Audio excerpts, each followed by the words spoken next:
அட ஆடியா?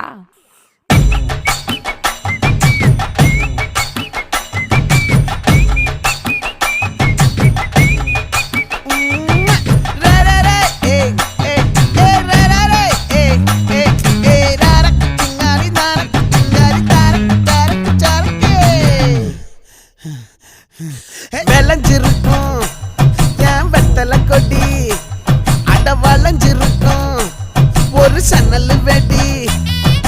தோட்டா ஒரு கண்ணால தொலைஞ்ச ஒரு பொண்ணால வாக்கா இந்த வம்பால வல விரிச்சிட வந்தாளே. பார்த்து வளைச்ச தேக்கு ஓம் பட்ட உடம்பு சோக்கு, என்ன குத்தும் குறும்பு மூக்கு, கொஞ்சம் ஓய்வை கொடுத்து தாக்கு. என்னடி சித்திரமே இங்க நீ பத்திரமே சொல்லிடி